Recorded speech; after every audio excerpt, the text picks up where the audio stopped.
곧 글로시 S22 울트라로 함께 찾아뵙기를 바라며 정말 긴장돼요. 안녕하세요, 데코와이프입니다. 이 영상이 나갈 때쯤 아마 저는 산후조리원에 있을 것 같아요. 많이 나왔죠. 지금 39주 넘었어요. 언제 애가 나올지 모르고 둘째인데 40주 꽉 채워서 나올 것 같더라고요. 그래서 오늘은 그냥 일상적인 얘기를 하면서 출산 가방에 대해서 한번 영상을 만들어 봤습니다. 출산 가방 리스트 어떻게 써야 될까? 둘째맘으로서 정말 간단한 것만 말씀을 딱 드릴게요. 정말 필요한 것만 막 넣는데요. 그래도 상당히 크죠?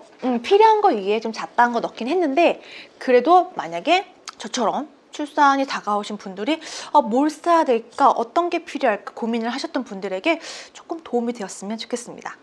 일단 자연분만은요, 병원에서 아이를 낳으면 2박 3일 있고요. 제한적에는 7일 정도 있죠.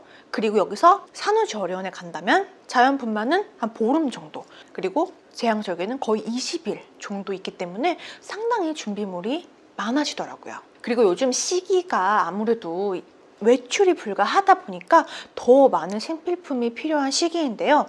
출산 가방 리스트를 쌀 때 가장 중요한 부분은 병원에서 출산을 할 때 주는 선물이 있고요. 그리고 조리원에서 입실할 때 주는 선물이 있어요. 그 선물에 대해서 먼저 인지하시고 가방을 싸시면 도움이 되실 거예요. 일단 출산 가방은 저는 일주일 전에 미리 쌌어요. 일주일 전에 미리 쌌는데, 보통은 조산기가 조금 있으시거나 그래도 마음이 불안하시다면 한 달 전에 미리 싸시면 도움이 될 거예요. 보통은 한 달 전에 많이 싸시더라고요. 가방을 열어서 보여드릴게요. 뭐가 굉장히 많아요. 하나하나 다 보여드릴 수 없는데 딱 필요한 거 한번 딱 보여드릴게요. 먼저 텀블러, 그 다음에 빨대예요. 텀블러와 빨대를 왜 필요하냐면 아이를 낳으면 진짜 많이 붓거든요. 급속하게 부어요. 그리고 만약에 모유수유를 하실 계획이거나 조금 더 붓기를 빠지게 하기 위해서는 수분 섭취가 좀 중요하거든요.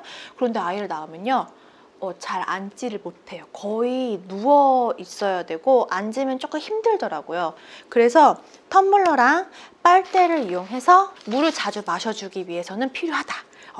저는 그냥 일반 공병 들고 갔는데 빨대랑 같이 꽂아서 먹으려고 준비했어요. 이 빨대는 플라스틱이 아니고요. 저는 마카로니 빨대예요. 마카로니 빨대. 나름 환경을 생각한다는 의미에서 마카로니 빨대를 준비했는데요. 신기하죠? 이렇게 생겼어요. 먹어도 되는 건데 빨대처럼 쓰고 먹거나 그냥 버리면 돼요. 음식이니까 나름 환경 생각해서 마련했던 거고요. 집에 있어도 생기는 것도 있어요.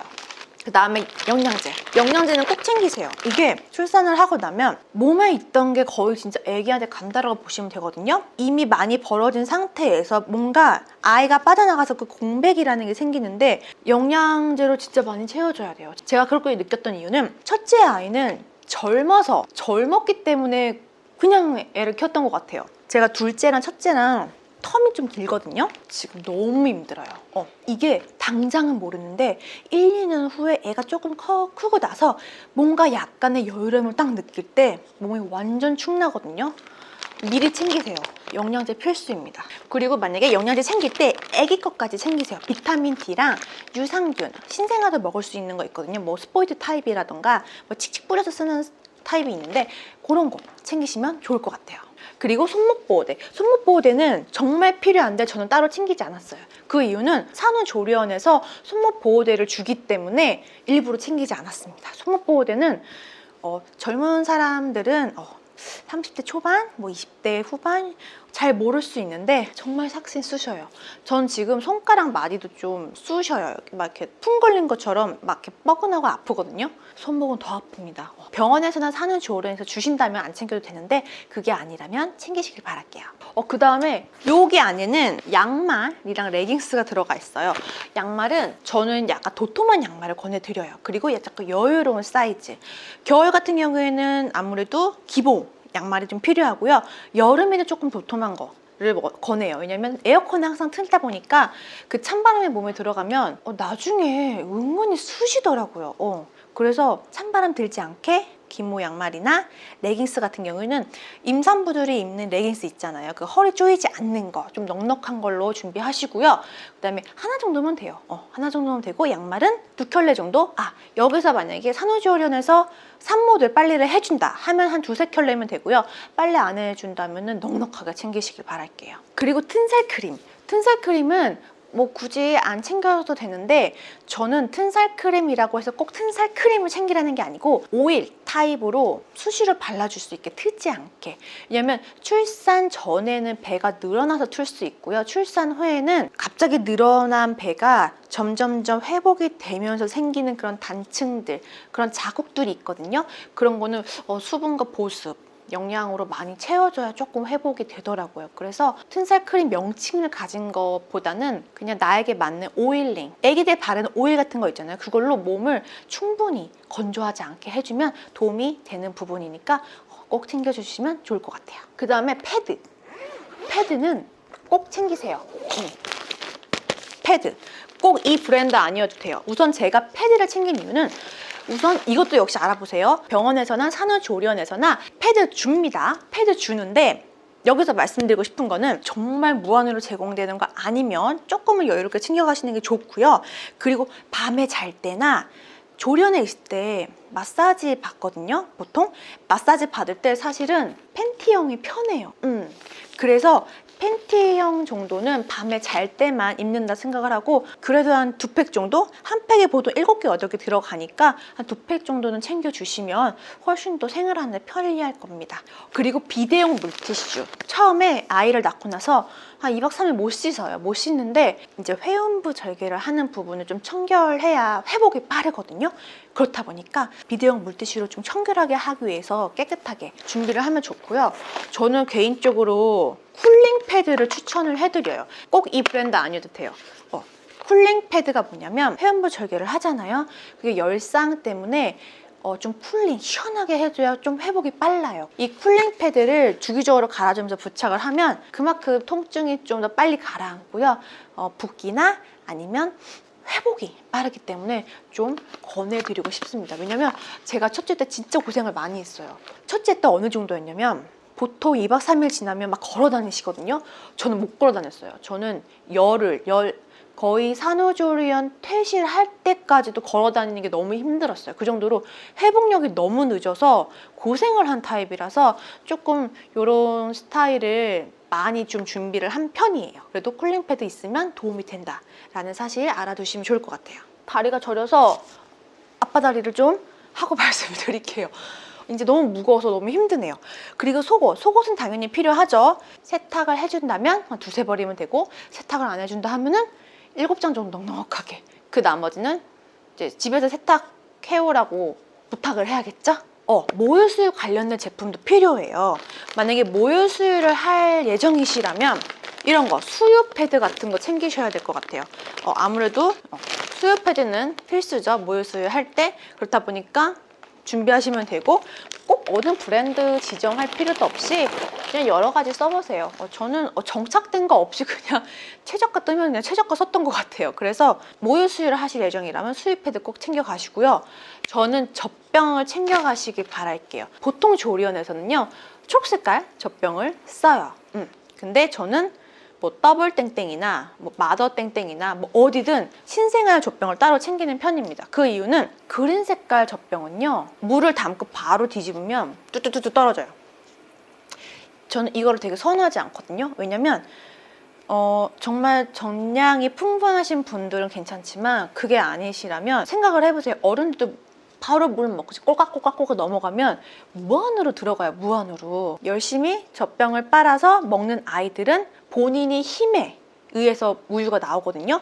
그러다 보니까 약간 성격상 인내심도 좀 길러지고요. 좀 노력하는 그런 것도 생겨요. 성격의 형성에 조금 도움이 되고 모유수유는 벌컥벌컥 나오는 게 아니고 아이들이 그만큼 힘을 주는 거에 따라서 나오는데 그렇게 젖병으로 쉽게 먹기 시작하면 모유수유가 잘 성공하지 못하는 경우를 많이 봤어요. 그런데 왜 조리원에서 그렇게 쓰냐? 그렇게 해야 아이들 빨리 먹이고 토닥토닥하고 재울 수 있으니까. 이렇게 얘기하면 조리원에서 또 뭐라고 할 것 같긴 한데 만약에 모유수유를 하더라도 신생아 때 아이에게 맞는 젖병을 따로 2개 정도는 챙겨가시기 바랍니다. 그리고 분유도 챙겨가시기 바랄게요. 분유는 어른이 먹으면 맛이 다 달라요. 어떤 건 달고 어떤 건 덜 달고 어떤 건 아예 안 달고 그런 게 있거든요. 단 거는 웬만하면 먹이지 마세요. 왜냐면 달면 아이들이 그만큼 많이 먹고 더 달라고 하거든요.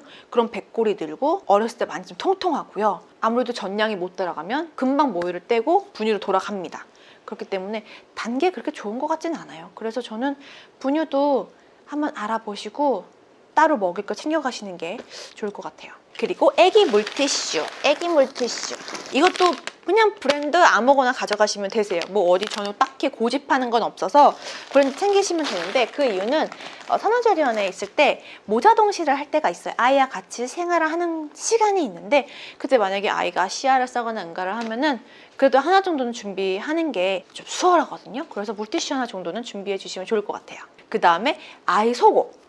사실 조련에 있을 때 아이 옷 다 이렇게 해줘요. 그래서 필요는 없는데 퇴실할 때 입고 갈 베넷 저고리 같은 거, 아니면 속사계 같은 거. 속사계나 겉사계는 저는 굳이 필요 없다고 생각을 합니다. 그 이유는 대신에 요즘 스와들러 이런 거 많이 입히잖아요. 모로반사 막아준다고 이렇게 딱 달라붙어서 못 움직이게 하는 거, 그런 게 워낙 잘 나오기 때문에 속사계, 겉사계는 딱 신생아 때만 외출할 때 아니면 안 써요. 그렇기 때문에 스와들러가 여러모로 더 도움이 될 거라고 저는 생각이 들고요. 그리고 개인적으로 그런 걸 좀 추천을 해드리고, 저는 가제 손수건 몇 장 더 챙기라고 말씀드릴게요. 가제 손수건도 역시나 조련에서 주긴 하는데 모자 동실할 때 여유분이 있으면 조금 도움이 됩니다. 어떻게 보면 정말 필요한 건 이거밖에 별로 없거든요. 여기서 조금 더 추가적으로 준비를 하신다 그러면 뭐 초점책 하나 정도. 왜냐면 옛날에는, 코로나 이전에는 이렇게 엄마들끼리 만나가지고 막 초점책 만들고 모빌 만들고 그러는데, 요즘은 그런 게 없죠. 아무래도 개인 플레이를 많이 하다 보니까 하나 정도 있으면 좋을 것 같고요. 그 다음에 애기 베개, 조금 예쁘길 바라는 마음에서 베개를 따로 챙겼습니다. 그리고 이거는 마사지건. 마사지를 받긴 해요. 그런데 하루 종일 마사지 받는 게 아니잖아요. 정말 삭신이 쑤시거든요. 마사지건으로 이렇게 좀 피로 풀려고 저는 요거 챙겼어요. 그리고 화장품 당연히 화장품 필요하죠. 개인적으로 쓸 화장품은 꼭 챙기시길 바랄게요. 저는 샘플 왕창 챙겼어요. 샘플 챙기고 고스란히 다 쓰고 버리고 오려고요. 그래서 샘플 챙겼고요. 그 외에 세면도구 필요하고, 그리고 손톱깎이 챙기길 바랄게요. 손톱깎이는 아기가 엄마 뱃속에서 태어나서 한 2주 정도 지날 때 손톱이 은근히 많이 자라요. 근데 모로반사 때문에 얼굴에 핥힐 수도 있고요. 막 이렇게 좀 날카로워요. 근데 또 워낙에 약하니까 손톱 자르기가 어렵잖아요. 그리고 엄마들도 은근히 손톱 빨리 자라요. 그래서 손톱깎이 챙기면 좋을 것 같아요. 저는 요거를 챙기거든요. 이게 편한 게 뭐냐면 손톱깎이인데 요거 버튼 누르면 이렇게 갈아주는 거예요. 그래서 애기들 손톱 자를 때는 요게 좀 편해요.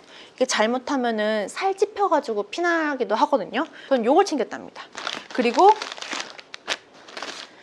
마스크, 이건 어쩔 수 없는 것 같아요. 수량대로 챙겼습니다. 왜냐면 마사지 받을 때 혹시 모르니까 마스크 하고 받아야 되니까 저는 마스크를 챙겼습니다. 그 외에 몇 가지 더 추가적인 부분은 제가 표로 이렇게 띄어서 보여드릴게요. 은근히 챙길 게 많아요. 이게 하나하나 다 생각을 해보면 엄청난 양이거든요. 저는 큰 가방에 다 때려 넣고 반 이상은 다 쓰고 올 거라는 생각에 그냥 큰 가방에 때려 넣습니다. 오히려 저는 둘째 낳는 것보다는 첫째가 너무 신경을 쓰여가지고 엄마 없이 있는 게 이번에 처음이에요. 태어나서. 물론 거의 학교 들어갈 나이가 됐기 때문에 걱정을 할 필요 없다 주변에서 말을 하긴 하는데, 엄마 마음은 그게 아니잖아요. 엄마 손길 없이 거의 보름을 있어야 되니까 가장 그게 마음에 걸리네요. 출산하고 건강한 모습으로 다시 찾아뵙겠습니다. 만약에 출산을 앞두신 분들이나 출산 예정이신 분들에게 오늘 출산 가방 싸는 포인트에 대해서 도움이 되었으면 좋겠습니다. 도움이 되었다면 좋아요, 구독도 부탁드리고요. 센스 있는 알람도 부탁드릴게요. 복 받으실 거예요. 감사합니다. 태코야프였습니다.